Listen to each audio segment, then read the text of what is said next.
Well, welcome to another edition of Intentional Conversations.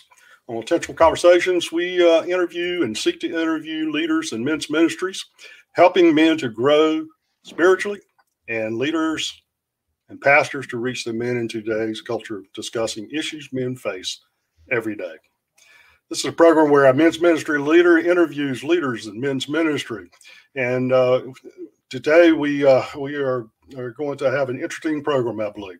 I am Mike Sandlin with Cape Fear Men. And for those of us who have been involved in men's ministry for any length of time, knows that working with men can be one of the hardest ministries in the church to do. And one of the questions I get asked often is, how do I get men in the church and keep them there? Well, maybe today we'll be able to answer some of those questions as we dive into discussing what is making our culture tick today. Today, it is my pleasure to have with us David Morrow on the program, who wrote the best-selling book, Why Men Hate Going to Church. Well, welcome, Dave. Appreciate you joining us. Howdy, Mike. Good to see you.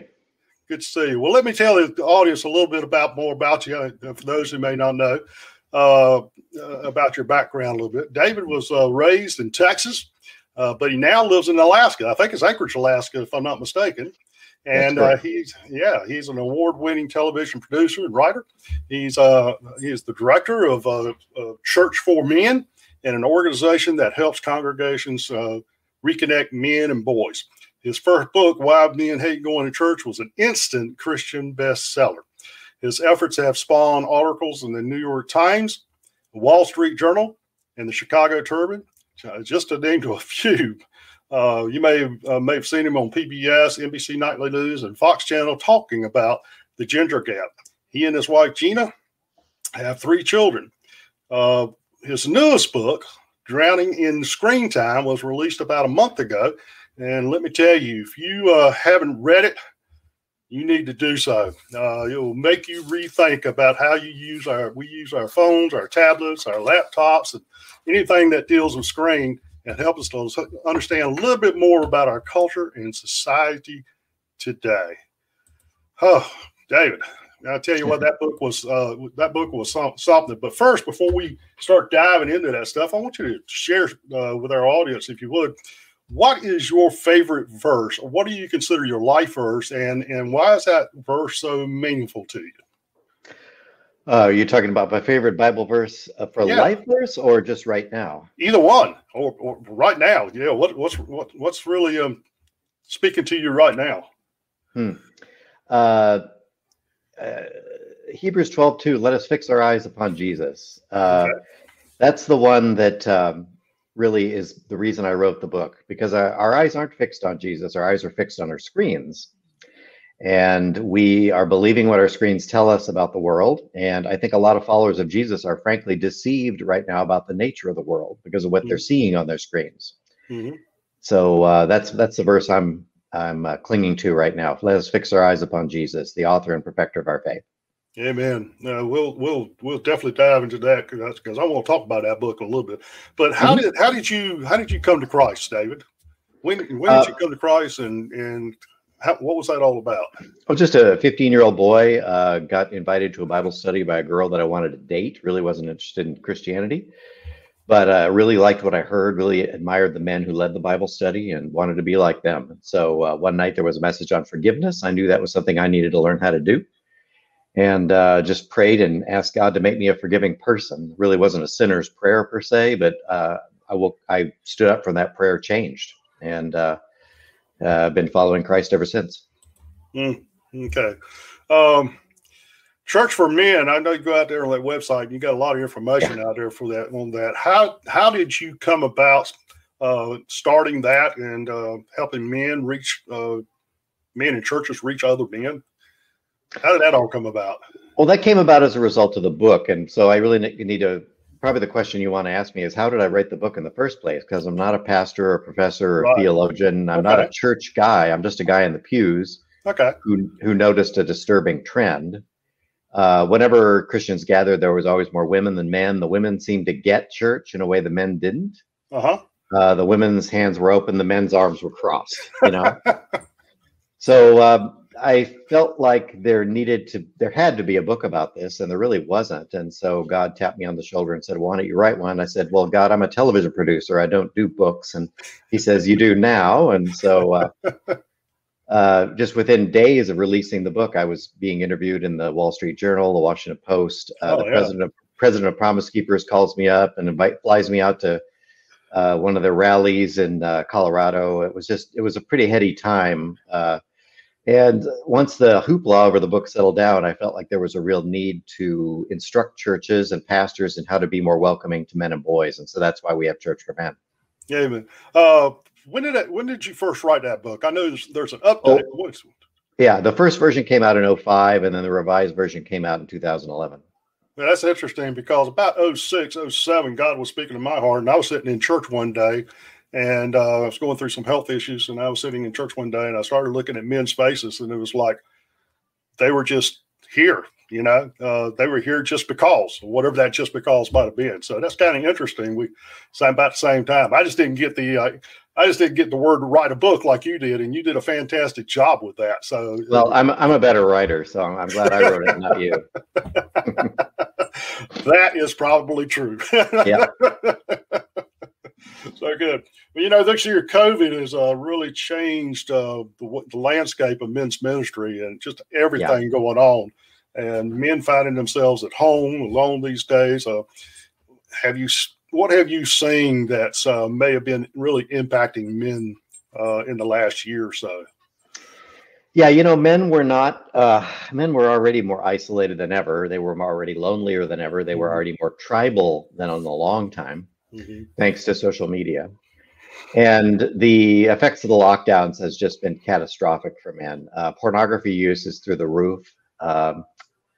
The amount of time men are losing themselves in video gaming and just not necessarily immoral screen content, but just screen content in general is causing them to become disconnected from real life.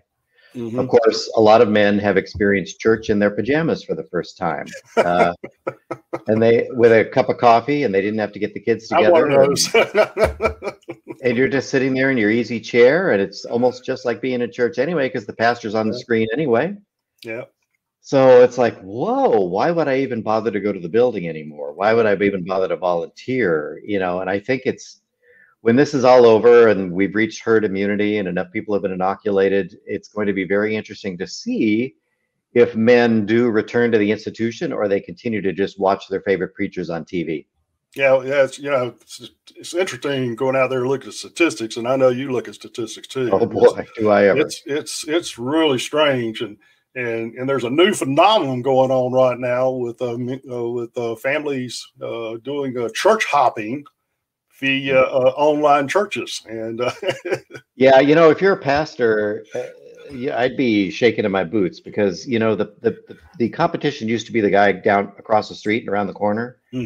Now the competition is Matt Chandler and Craig Rochelle and Mark Driscoll, and you are going up against the world's best communicators. And so this is one of the things that I'm really feeling called to address. I am going to be offering a coaching service real soon, if I can do a little commercial for that. Sure. I'm gonna try to gather a group of pastors who really want to become master screen communicators. Preaching to a camera is different than preaching to a crowd. And even when we get back to the post-COVID era, the camera ministry is still going to be a vital part of what you do. And I see pastors just fumbling the ball, missing opportunities to connect with their online audiences because they don't know how to communicate to a camera. So that's one of the things that I'm going to be launching here real soon is some personal coaching opportunities for pastors and church communicators who really, really want to become better online and on-camera communicators. I've been in the screen business for 40 years. I've taught everybody from Sarah Palin to, different correspondence and stuff, how to become better on-screen communicators. So I feel like I could probably put some of that use to work for the kingdom now and possibly help some pastors do a better job connecting with people online and through their online congregations, because that's the competition. That's the competition for eyeballs now that we have, is people are going to go and they're going to hear the Bible teacher that really connects with them over on screen, and you've got to learn how to do that. That's a skill they don't teach you in seminary. Yeah, you're right about that, and just to continue to talk about that a little bit, is that something that they'll be able to locate on Church for Men website? Yeah, actually, davidmurrow.com is the new website I'm working on. It's actually out there in the wild right now. It's not completed, but you can take a look at it. And I will be offering a link to pastors who want to get in on that Master Communicators course. It'll be an ongoing consultation where pastors can join the group. We'll have a weekly Zoom meeting where I will be talking to them about different techniques that they can use. I'll also be teaching them how to be more man-friendly in their ministry. And then once a month, they can upload one of their sermons, and I'm going to tear it to bits. I'm going to show them where they missed opportunities to connect emotionally through the camera. I'm a big one on using object lessons and video clips and anything you can do to make your sermon more screen relevant, so that when people are done watching it, it's not just on to the next program, but they're pierced to the heart and want to take action. And so I'll be helping them with that sort of follow-up, video follow-up. One of the things pastors don't know how to do is the good ones know how to do this. In every sermon, you have to include a shareable 1 minute, a shareable minute. Mm-hmm. That would be the moment where you pick up a pen and you use it as an object lesson. Mm-hmm. Or whatever it is. It has to have a visual content so that when you share that to Instagram, you share that to Facebook, you share that to Snapchat or whatever your platforms are, people see that, they see your mouth flapping, and they go, why is he holding up a pen? And then they'll turn the sound on, and that's when you're able to say, well, this pen is just like the blood of Jesus, or whatever, I'm just using it as an example. Right. And then there's a link at the bottom that gets you to go to the sermon. That's how we fish for men online. You have to have that shareable minute. Jesus was really great at shareable minutes. His parables were shareable minutes. Mm-hmm. Show me a coin, whose face and whose inscription. He was a master at this. And I want to help pastors recapture that ability to use everyday objects, everyday examples to make their sermons go viral online. Well, that is super. That's great. I'm glad to hear that you're doing that. I know you have a lot of experience in that area, mm-hmm. obviously, and to be able to give back to the kingdom by doing that, I want to tell you I appreciate that, because I do know there's a lot of people like myself needs that kind of stuff. Yeah, it's not a skill that comes naturally. It's something that has to be taught, and it's something that I've learned in the past 40 years, and I really want to share that with a cohort of pastors who will commit to me for several months, and I will mm-hmm. commit to you. So, we're good. Well, let's get back to drowning in the screen a little bit. Let's talk about that a little bit. What inspired you? You talked a little bit about that at the beginning of the program, but what inspired you to really get into this book? And obviously it was the Lord, once again, probably speaking to you, but what made you get to the point where you were putting pen on paper, words down on paper to really talk about this? Well, Mike, you deal with men all the time, right? Correct. How many times, when they tell their story, how many times does the story of their downfall involve some sort of a screen activity? That is true. I reconnected with an old girlfriend through Facebook, mm-hmm. or I got into online pornography, or I lost my wife because I was spending 8 hours a day playing, Mortal Kombat or whatever the game is, Halo or whatever game they play. I was astonished at how many men's downfall came via a screen. The screen itself may not have been the problem, but it was the conduit through which they were tripped up. So although this book isn't specifically written to men, it's designed to address an issue that is prominent with men. Mm-hmm. And it's the millstone that we trip over that gets around our neck. And so that was the original inspiration. But then as I started doing the research and decided to blow the whistle on some of the things that those of us, I work in the screen addiction business. I know the tricks. I know the things that people like me do to keep people like you watching screen content. Mm-hmm. And I really just wanted to pull back the curtain and say, this is what's going on. This is how you're being manipulated. This is how your emotions are being inflamed. This is how conspiracy theories are made to seem real. They're rampant in the church right now. You know, believers we're believing crazy stuff that is not true. Yep. And it's coming from Russians. It's coming from, you know, now I sound like a conspiracy theorist, but it's actually true. There are Russian troll farms that are putting conspiracy theories out that are designed to deceive Americans. They're designed to deceive believers. Uh-huh. So it's just it's a perilous place we find ourselves in right now. And I wanted to be a voice of reason amid all the confusion. Well, I tell you what, it opened my eyes to a lot of things, and even with our culture, helped to explain a little bit about what's going on in our culture today that we may be trying to figure out ourselves. And this cancel culture, really. Would you let me read a little statement from your book? Yeah, of course. And then talk about it a little bit. Because it's cancel culture, you alluded to it, but you didn't really call it that. But I know what you were talking about. In this paragraph, you said, why is the current generation of college students so quick to censor free speech? Because they've been deleting posts they disagree with on social media since they were 13 years old. Social media taught them to shout down and shut out people and opinions they find unacceptable. And when I read that, it was like, bing, you know, now I know what's going on, you know. How about speaking of that a little bit? Yeah, you know, when you think about the campus radicals of the 60s, they were all about free speech, you know. Mm-hmm. The campus radicals today are about shutting down speech because they have been taught, they're what I call digital kings and queens. Mm-hmm. They have been taught by the digital world to be the sole lord and master over what they see, over what ideas will be tolerated. And you'll remember in the beginning of the book, I tell 5 parables. The fifth parable is called the parable of the kingdom. And I talk about how screens make us kings and queens, digital monarchs. And we actually create a world over which we reign as Lord and Master. And we decide what programs we're going to watch. We decide what ideas will be tolerated, what people we're going to let in and let out. It's completely unlike real life where things happen to us. We don't have almost no control over what happens to us in real life. But in the screen world, we exert total control. And I think that's what's happening with a lot of young people. They are trying to exert total control over the real world as they have over the screen world. And they're trampling on free speech. They're trampling on freedom of religion. They're trampling on the basic freedoms that we've come to enjoy in this country because they expect the real world to respond the way screen world does. Yeah. You know, I imagine you have seen it, but I was watching a program that came off on Netflix not too long ago called The Social Dilemma.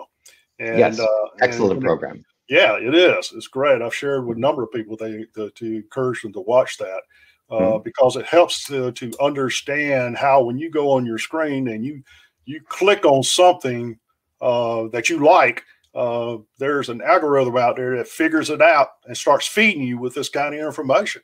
And I can see where it starts wiring your brain, just like what you were talking about in your book, rewiring your brain. So you start thinking, everybody thinks like this. And if they don't think like this, then they're wrong. You know? Right. And here's, if we can go back to the parable of the digital kingdom, algorithms are like the yes man. Like if you're a king, your algorithm is the yes man. Oh, yes, yes, yes, my Lord. Yes, my master. It continues to affirm your beliefs and keep anything away from you that you may not already believe. And so this is where the conspiracy theories work in. People who get onto Facebook and stuff, a lot of them are very credulous. They believe these conspiracy theories. They share them, and they're very vocal about that. Well, you may think, God, that's crazy, but you click on it anyway, right? Well, then what happens? More conspiracy theories end up in your feed because you clicked on that one. Because your algorithms are the yes man. They're going to continue to give you more of what you interacted with because that's what they think you want. And, you know, I don't see any nefarious intent. You know, Mark Zuckerberg is not trying to deceive you, but his algorithm is designed to give you more of what you already did. And so to keep you there, that's all he's trying to do. He's trying to sell ads. And so that's the danger of social media is these algorithms are just going to show you a world that agrees with what you already believe. And if some false beliefs gets in there, you're just going to get spoon-fed more and more falsehood. More and more lies are going to come into your feed until you've said, oh, this must be the truth, you know? this certain politician must really be controlled by satanic cabal, or whatever, So it's very easy to believe those things because that you keep seeing them in your feed. Wow. It's really scary if you think about it, and our teenagers and our children are being susceptible to these, and a lot of our parents don't really realize that or understand that. And so, how do you address that with parents as far as helping them to not let their children get too much screen time? Yeah, well, the first thing that you need to do is when your children are little is you need to have a screen use plan in place, even while they're in the womb, I would say. And I'm building one of those at davidmurrow.com. It should be available the next few days. A screen use plan would involve, you really want to make sure that your kids are never lord and master. They're never the owners of a screen until they're like 15 or 16. And even then, you're still the owner of the screen. So one of the most dangerous things that parents do is they give their kids a screen when they're 2 or 3 and, with games on it.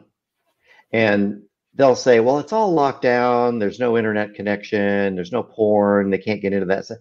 That's not the issue. The issue is you're training them to turn to a screen the moment they're bored. You're training them to not be involved in the real world and be involved in the screen world. So then when they turn 7 or 8, they're going to want a smart device. They're going to want an internet connected device. They're going to immediately go to the video game or whatever, because they haven't learned to play with spoons or build a tree fort or go out on their bicycle on a beautiful day. All they do is they go to their screens. So the first thing parents have to do is they've got to make sure that they keep screens away from their kids as much as possible when they're little. And if they are going to use screens, it should be under parental supervision until they're at least 8 years old. Once the kids get to an age where they can have their own personal devices, one of the things I always tell parents is screens are all surrendered at dinner time. No screens at the table. Mom and dad collect all the phones, all the iPads, everything, and put them on a charger, and they're put away for the night. And the evenings are screen free. You can read books, you can do your homework, you can go out and play in the yard if it's good weather. We can do things together as a family. We can build blanket forts. We can do family reading, but there is no screen content after dinner. The one exception would be if we're going to get together and watch a family movie together. I would endorse that as a good activity. If it's a good, wholesome family activity, you can watch a movie together. But what you want to avoid is this thing that happens where it's called being alone together, where everybody has their own device. They're in the room, but they're all into their own device and they're not into each other. Because what will happen is your ability to have non-confrontational interactions will atrophy over time. You'll forget how to be together, and then what happens is all your conversations are confrontational. It's all the things you have to say. Why haven't you washed your soccer uniform? Why haven't you applied for college? Why haven't you done your homework? Your room is a pigsty. Clean it up. That's the only thing that gets through. Otherwise, all the positive things don't get through because we're all looking at our screens. You see what happens? Yeah, one of the things I know is reading articles and diving further into a lot of this is that a lot of the anger that the teenagers are expressing today, even our college students are expressing today, is coming because of their own too much of their screen time. It's almost like a withdrawal when they don't have it. You take it away from them and they get angry, just like an addict goes through withdrawal. Right. Because screens provide you with first of all, the second parable or the fourth parable I talk about is a parable of David the shepherd boy. I use the example of King David before he became king and his encounter with a wolf. And I talk about how unusual that was. Most of the time there were no wolves. It was just David and the sheep sitting out there being bored all day. That's how life is supposed to be. Mm-hmm. But every once in a while something unusual happens, and that's the wolf. Well, the thing about screens is we can create novelty. We can create unusual things to see all the time. We flip that reality on its head. Life is no longer 98% monotony and 2% novelty. It's now 98% novelty and 2% monotony. Young people don't know how to just sit quietly in a room and look around or look up at clouds or all the things that you and I learned when we were kids because we didn't have screens. They've grown up in a world that's constantly novel. There's constantly something new to see in front of their eyes. And, this is the world they're used to. So it's a skill that that your kids need to really acquire. They need to be comfortable, living in a world that's monotonous, that's not constant novelty, or they will fall deep into screen addiction when they're adults. Well, I can't help but think of a dad that I was talking to. This is some time back, but still, he was talking about taking his daughter and a couple of her friends out to lunch one day, and they were sitting in the restaurant, and they were in their phones. And when he really did some investigation, he found they were texting, but they were texting each other instead of just talking to each other. Right.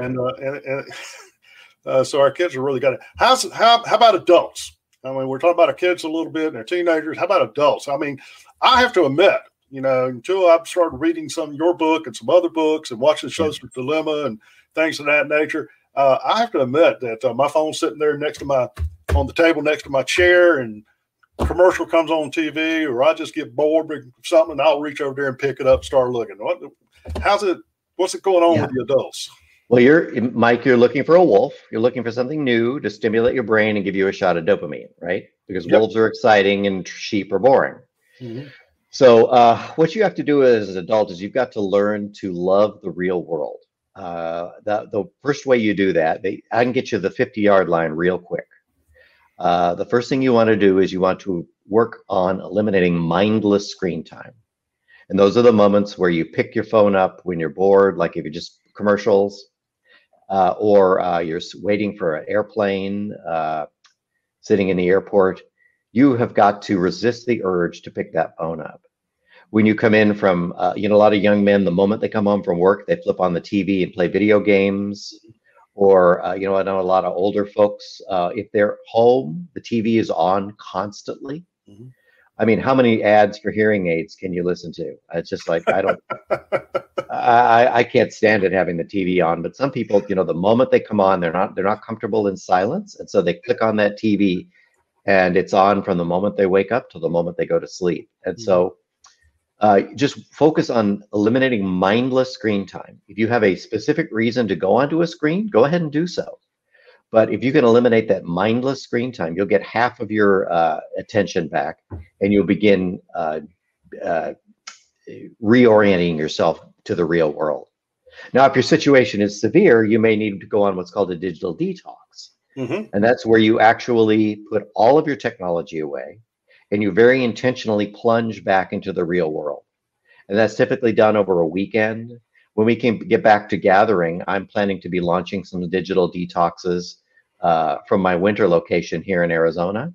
You can come down and detox with me. We'll go out into the desert on a horse with no name. We'll have a good time out there, and we'll learn to reconnect with nature, with God, practice spiritual disciplines, and we'll do it in a screen-free environment. So I'm looking forward to relaunching those as soon as we get back out of this COVID situation. So yeah, you've got to be very intentional about refocusing yourself on the real world, because that's where real life is. That's where every goal that you want to achieve, everything that that's going to make you a great man or a great woman, it's all in the real world. There's almost nothing in the screen world that will help you become the person that you need to be, or that God wants you to be. Yeah, you just used a phrase that I know it's been around a while, but it's been it's starting to take root, I believe, and that is digital detox. Mm-hmm. I've been reading some stuff about. I think it's China and Japan has some major, something like 300, between the two of them, or one of the countries have like 300 detox centers just in their country alone to help people get out of that. And it's like working with them, getting a drug out of their system, so to speak. Yeah, thank you for bringing that up. China is actually the leader in this. 24%, what was it? I don't have the stat in front of me. Something like 24% of the boys in China are digital addicts. Either they're addicted to pornography or video gaming or both. And China takes this very seriously because they need workers. They don't need guys to sit around all day and, smoke pot and play video games. And so parents will actually commit their boys to this 6 or 8 month, and it's like a prison camp. It's austere like China does. And they have a very good success rate in helping boys detox and get this video gaming and video addiction out of their system. We haven't gotten nearly that here in the United States. I don't think the addiction levels are as high here. Our culture is a little different, but it's certainly come to that. And I think it's going to be a long process to get the next generation of boys disconnected from their phones, girls as well. Yeah. Well, I don't know the situation in China. I haven't been there really, but I just, to me, it looks like that we have a lot of people who are seriously addicted to their screens today, and wanting to go. I mean, I watch young kids today, and I say young kids, I'm talking about 7 and 8 year olds who really get mad at their parents when their parents cut them off, so to speak. Yeah. Yeah, it's because, and there really is a drug involved. It's called dopamine. When you're looking at something, when you see visual novelty, when you see something new, which is what our screens constantly provide, we get a shot of dopamine. And so when you take that dopamine away, it's the same as if you've taken away crack from a crackhead. So. Oh, that's just wild to me. Yeah. One of the things that I'd like to talk about with the adults is the fact that on your phones, I believe in your book, you talked about that you can find out how long you've been staying on your phones and on your screens and stuff like that. And once I read that, I didn't realize I could do that. And I figured out how to do it on my phone. And I was amazed just for myself. And I don't think I say on my phone a lot how much time I really did spend on my phone. What kind of phone do you have? Do you have Android or Apple? I have an Android. Android? Okay. Yeah, there's some great tools for Android that will, what tool do you use? Is it built in or is it a separate app? It is. It's built in. It's okay. It's the let's see if I can find it. It's called the Digital Wellbeing and Parental Controls. Section. Yeah, that's a freebie. And there's also some paid for apps. There's one called Forest that's really good. You build, what you do is you grow a forest. You tell the phone, okay, I don't want to check my phone for 2 hours. And then during that 2 hours, a tree grows on your screen. And if you touch your phone, you pick up your phone, you swipe your phone to get onto it, the tree dies. And so what it does is it uses our natural psychology against us to keep us from using the phone because we don't want to kill that tree, right? And here's the neat thing that they're doing with Forest. Over time, you can earn enough trees that for the app company will actually donate money to plant trees in South America and sub-Saharan Africa and help poor families that need trees. So it's a wonderful win-win. I think it's like a $2 app. So if you're looking for a fun way to keep yourself from picking up your phone, I highly recommend Forest. Oh yeah, I remember reading about that in your book, and that's it's a great idea. Yeah, it is. It's pursuit. Well, let's get back to men in church for a little bit. Since you wrote "My Men Hate Going to Church," and in your travels and so forth, are you seeing less doilies and flowers and pastel colors in the churches now? I am. Probably the biggest impact my book has had is on megachurches. Almost every megachurch pastor has read my book. Mm-hmm. We have a big church here in Phoenix that is it's actually the 4th largest church in America. Every one of their staffers has to read my book. They've built their culture around men, and you go in there and it's a bunch of jocks. It's like very different than most churches because they are so intentional. They have sports leagues that they do. When you walk into their lobbies, they play, there's ESPN, there's always sports on TV. All right. They just do little things that give men a hint that this is something that is going to interest you. This is not just something for your grandmother, which is really, the grandma vibe is really, really common in smaller churches, traditional churches, mainline churches, with like you said, the lace doilies, the quilts on the walls, the ribbons, flowers, pink pastels, just has a very grandma feel to it. And the mega churches have figured it out. If you get the men in the door, your church will grow. And this is one of the reasons they've become so large, is because if you go for the guy, you get the family in the deal. And they've been very successful at that. And it appears that most of the women understand that too, especially the wives. They understand that as far as getting it's this kind of stuff that'll get my husband into church, and versus the other stuff. So that's the remarkable thing. I don't get a lot of pushback from women. Actually, the biggest pushback I get is from pastors who are kind of invested in the more feminized church Yeah. model. They don't like my book, but the wives are crazy about it. So, Well, I liked your book. I'll tell you what. Even after reading Screen Time, I went back and reread your updated book just because it prompted me to do so, yeah. and so it was interesting. I know that I was at a church in South Carolina a couple of years ago, and won't mention the church's name, but it was kind of interesting. I was there doing some men's ministry training, and we began talking about this stuff that you talk about in your book about the decor in the church. And the guy said, "Come here, I want to show you something." So he took me across the street into their Family Life Center, and it's a huge, huge building. It was as big as the most churches sanctuaries, and pointed to the ceiling. And there sat a P-31 World War II training aircraft hanging in the ceiling. And I was like, Wow. "Yeah, that'd get me here to see that." That's the kind of Yeah. stuff we were talking about. So it was pretty neat in that Yeah. way. Yeah. It's amazing. I know a lot of churches have gone with, there are sportsmen's churches that have Yeah. risen up, and they will decorate with animal mounts, for example, deer head, moose, elk, trophies that different hunters in the congregation have taken. Mhm. And, you walk in there and you're a guy, you don't even have to be a hunter. But you know instantly that this is a place that's going to welcome men, it's going to welcome guy stuff. It's not just all about, let's hold hands and sing kumbaya. Yeah. I know of another church that they went into the men's restrooms and just redecorated Yeah. the whole thing. One of the stuff, like they put carpentry tools all over the walls. Even made a door handle out of a claw hammer. There you go. so just great things, and I think a lot of that came from your book. There's no doubt in my mind that a lot of those ideas came from. Well, let me ask you this: Yeah. we talk about why men hate going to church. Why do you think men go to church other than if they don't have a relationship with God? What do you think? What do you think is forcing them to go, or making them go, or why do they go if they don't have a relationship? Well, I mean, some of it's tradition. They grew up in the church. Some men know that it's a good place to network for your business. Other men are dragged there by their wives and girlfriends.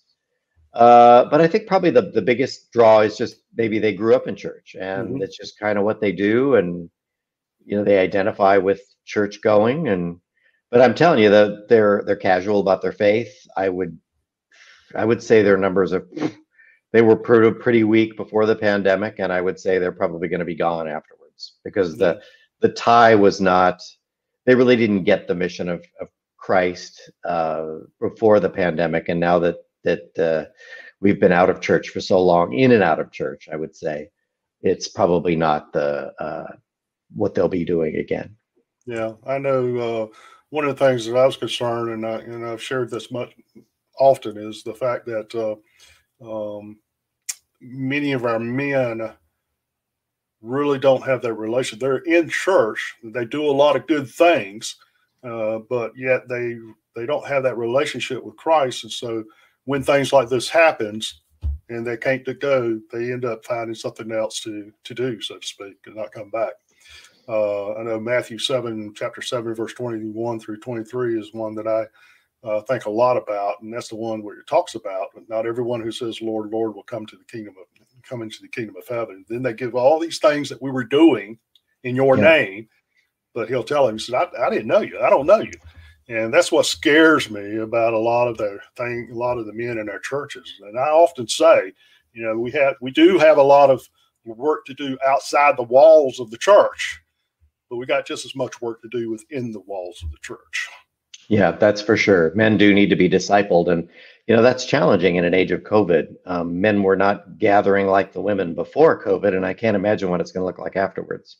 Yeah, men don't gather as easily as women do. That's a fact. I mean, no, less food's involved. Yeah. Yeah. It's kind of like I was talking to probably a friend of ours down in Louisiana. He was talking about, he says, I know when I put out bacon, men are going to come. He says, yeah. Put that bacon out there and they'll show up. Well, there's other things that bring them in, a well-known speaker, some sort of a giveaway. You can still draw a crowd of men. And I would imagine after COVID, autographed jerseys from local sports heroes, if you can get them to donate those. I mean, I've been a part of some really pretty successful men's events, and the common denominator is they really try to lure the men in with different prizes or different just things that not only communicate the prize, but also communicate the fact that, hey, we understand you. $100 Home Depot gift certificate, or AutoZone, things that guys do, set of golf clubs, whatever it is. So yeah, there is still going to be ways to get guys in, but we're going to have to work harder than ever. Yeah. Do you think once this pandemic starts dying down and when people start getting back out and to somewhat of a normal life, and I don't really think things will go back to per se normal. Anytime we go through some kind of a disaster, it really don't go back to like it was. But do you think guys are going to be wanting to get together and start going back to conferences and doing little group things and stuff like that? I think your relational men are already really hungry for that, but I think there's a lot of men who find it difficult to be relational, to get over that line, that shyness they have, or maybe they've had a bad experience with men's ministry. One of the examples I talk about in Why Men Hate Going to Church is a fellow who decided to follow the example of Jesus and wash. He drew a group of like 7 or 8 guys together, and he washed their feet at their first meeting. So he had 7 or 8 guys at the first meeting. He had 0 guys at the second meeting. So he's like, what did I do wrong? Well, what you did wrong is you reached a level of intimacy with these men on the first date that Jesus didn't achieve until 3 years in. Mm-hmm. You're doing what Jesus did, but you've pushed the men too hard too soon. Mm-hmm. So that's going to be something that we're going to have to be dealing with as well. The relational men are going to want to come back together, but you're going to have to do other things to get the non-relational men in the door. Yep. You're probably right, and I agree with you 100. It's going to take a lot of intentionality of the men that are there and solid to reaching out. I know one of the things on Wednesday, I go to a Wednesday night Bible study, and I know we were talking a couple of weeks ago. I told them a couple of weeks ago when they were asking about they're not meeting in a church right now. They're meeting in an old roller skating rinks where they're meeting at. And they said, well, we can go back to the church now and meet. And none of the guys want to go back to the church. They want to stay in that old roller skating rink.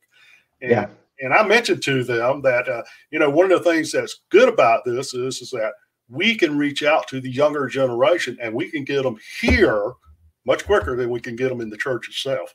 And last week, some of the guys went out and actually intentionally invited some of the younger men that they knew to come join us. And so that's a fact is in ministry is being in places that are very comfortable and where the men can feel comfortable too. Yeah. What do you got on the works? I know you talked a little bit about planning to put together this program. Yeah, the master communicators, pastors, and some other things. You got anything else in the works going on? Oh, I got all kind of things. Mike, if there was 3 of me, we'd all be busy. It's there's always so much going on. I got 3 kids, 7 grandkids. They keep me busy as well. But I really would. Well, I want to develop a voice in the church surrounding issues with screen time. And one of the things that I'm offering in 2021 is I'm offering to speak free to any church of 200 people or more. I'm waiving all speaking fees in 2021, not charging anything. So if you you have a church or an organization that wants to bring me in, that wants to talk about screen time, I'm happy to do that. Christian school, I'm just about finished with a really cool presentation based on the parables that are at the beginning of the book. I hired an artist to actually draw the parables. So you've read the parables, right? Yeah. Yeah. So I had drawings of Max and the sea. I've got drawings of King David fighting the wolf. And so I'm going to create a really cool, visually interesting presentation that I'm going to make available for free in 2021 to any group that wants to have me. I'll come to smaller groups via Zoom. I'll travel to bigger groups, Christian schools, universities, churches that want to have me give my presentation with my, these pictures and these parables. One of the things I'd like to do with the parables is get people talking together. I mean, you can listen to me talk, or I can play the parable and then get you to talk. So that's another thing I'd like to do. So yeah, I've just got a lot of irons in the fire, a lot of ideas, probably got more ideas than I got brain power. But really looking forward to talking to some churches, Christian schools, universities and stuff about this, and really raising the awareness of what our screens are doing to us, how they're polarizing us, how they're panicking us, how they're playing on our emotions, and get people back into real life and real relationships. One of the things that I just realized the other day is that our screens are like binoculars. Mm-hmm. We put them up to our eyes and we can see all these distant things, right? But we're blind to the things that are around us, completely unaware of the people around us that are hurting, people that need to know Christ. I read a heartbreaking story on Russell Moore's blog about a family that is completely broken over the election because the parents voted for one presidential candidate and the kids voted for another one, and the kids will now not let the grandparents see their grandkids. So these kids have got these binoculars on, and they're seeing national affairs as the most important thing, and they're ignoring their family who's right next to them. They're ignoring the impact that shutting out grandma and grandpa is going to have on their children growing up, because all they can see is what the media tells them. Oh, there's these horrible things happening in Washington, right? So what I want to do is teach people to take the binoculars down and not only see what's going on in national and world affairs, but also look around and see the people that Jesus has called us to love, and to love those people courageously and speak truth into their lives with love. And that's something that's sorely lacking in our world today. Amen. I agree with that. And you're talking about families, but that same thing has happened within our churches. It is splitting our churches, and right. Tremendously, because of the same exact reason that we've been talking about right. During this whole time. It's just unbelievable. I never thought. I think it was Dr. David Jeremiah wrote a book a number of years ago. I never thought I would see, and this is something I never thought I would see. I never thought I'd see a culture like we have right now. Just unbelievable. Yeah, there's nothing wrong with supporting a particular candidate or having strong feelings about different political views. But if you're going to cut people out of your life, if you're going to divide your church over how they voted in an election, it's Satan wins. Satan is winning. He's laughing. He's rubbing his hands together. Yeah. So it's just something we've got to get on top of, and we've got to realize that Jesus called us to love people who differ, who have different opinions. We've got to love them. Regardless of what they believe or who they voted for. Yeah, that's the reason some people get on me about not voicing my opinion politically. And I said, don't do it, because I know it will isolate me from people I need to be reaching for Christ. And so I don't talk anything politically in public about one candidate or another, because it will hinder your mission that God sent us out to do, and that's to make disciples and to the advance the kingdom of God. Well, David, we're coming up on our time, and I appreciate you joining us. I just want to give you one last moment to share anything that's on top of your head that you might want to leave us with before I close out the program. Well, I wish I had more on top of my head. It's kind of gone away. If there's any men, especially, I'm sure you have a lot of men's ministry types who are listening or watching this podcast or vodcast, whatever you call it. I would just say persevere, hang in there. Be sure to communicate with other godly men on a regular basis. If you're not a member of the National Coalition of Ministries to Men, NCMM, you definitely need to join with NCMM. You can go to ncmm.org. I spent 5 years on the board with NCMM, and I can tell you it's a great source of encouragement. Don't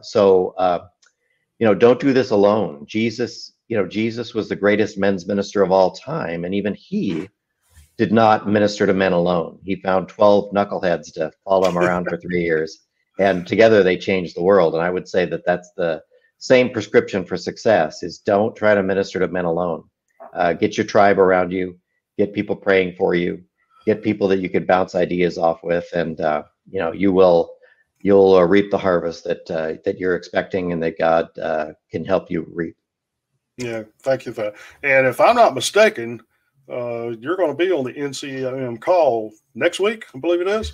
And, yeah, we're gonna do Drowning in Screen Time February 3rd. I'm gonna try to show the first of my parable videos, okay. or go through that. It'll be the world premiere of. I'm gonna try to do David and the Wolf, and then David in the kingdom, and because I really want to illustrate how men are creating these personal digital kingdoms, and that's what's really destroying them. Yeah, and if you're not a member of NCMM, reach out to somebody that you may know that's a member of NCMM, or just reach out to NCMM General, and maybe you can join NCMM and be able to watch David next week on that. So it was great to have you with us today, David. You have provided a lot of information for us to think about, and we need to process and digest into our lives. And as we mentor, we could talk about this for quite some time. There's no doubt about it. And I just thank you for your time. Well, thank you, Mike. Yeah, you're quite welcome. If you would like to know more about David's ministry or talk to him about coming to church to speak, as he just alluded to, he'd be glad to do that. Go out there to churchformen.com, and you'll be able to connect with him and see that. In case you missed something or would like to review something that was said in this conversation tonight, this podcast will be available on the Cape Fear Men website within the next day or two, and that will be capefearmen.net. So just go there, and you'll be able to review this program plus anything else that's out there that's been listed. If you enjoyed today's program, I would like for you to ask you to give consideration and helping us to keep it going by going to capefearmen.net and donating through the donate button, or texting CAPE, C-A-P-E, to 50155. Cape Fear Men is a 501c3 organization. All donations are tax deductible. I thank you in advance for your donation. If you have any questions, drop us an email at capefearmen@gmail.com, and we'll be glad to do that. And it's forward them to David if necessary. And David, I again want to thank you for joining us. I appreciate it very greatly. It's been a great time talking to you. Maybe we'll have to do this again sometime. Always a pleasure, Mike. Thank you. Okay. Again, Intentional Conversations is a program where men's ministry leaders interview leaders in men's ministry. Now, as a beloved mentor used to say to me, as we would finish our time together, I pray God will give you a rock to stand on, a brook to drink from, and a tree to shade you by. Till next time on Intentional Conversations, God bless.